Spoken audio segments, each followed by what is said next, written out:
Hello again, friends.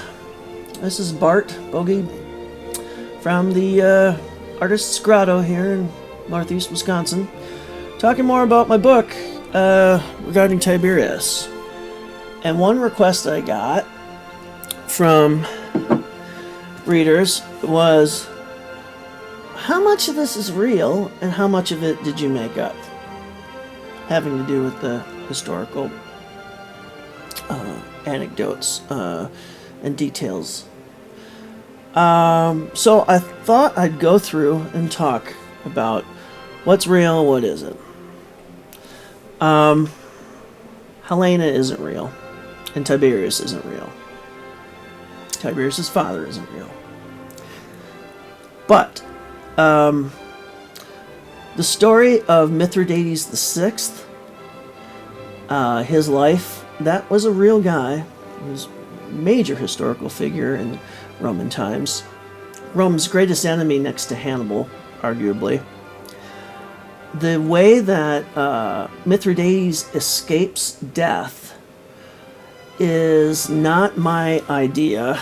It's a theory put forth by Adrienne Mayer in her book, Poison King, which I talked a little about in one of the previous videos. So he's real. The possibility that he escaped what was to be his final capture by the Romans, that's, whether that's real or not is conjecture. Mayer has some good ideas as to why that could be true, so let's just call it true. There really was a place called Eupatoria. It really was sacked by not the Romans, but actually Mithridates himself.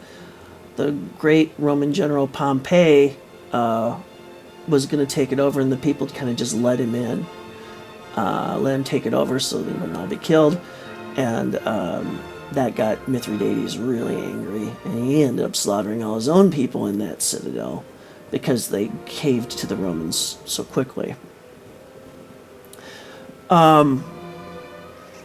According to what I read, there really was a place called Rafana that had that housed 3 Roman legions in the province of Syria. So that's true. Obviously, Pontius Pilate is a real character, but I take a little alternate history turn here. I did read one historical blurb where someone had posited that Pontius Pilate was some sort of honorific and not just a family name. Most historians don't believe that, but for the sake of my story, it worked out better. So it allowed me to make up this fanciful pre-Judaea employment by Pilate as a governor in Bithynia, and then getting promoted to being governor of the more prestigious province of Judea.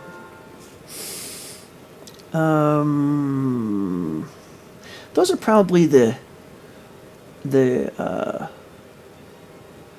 most important distinctions as to what's real and what isn't. The settings, I think I got pretty close. In fact, my fiancée has actually been to the place in the Tyrrhenian Sea that I described in the opening of the book. And she says I got the details pretty close to right, even though she's been there and I've never been. I just did enough reading to kind of get a good idea as to what it might have been like. So I hope that clears up a few things in winnowing out what is fact and fiction in my book. So stay tuned, there's more to come. Bye-bye now.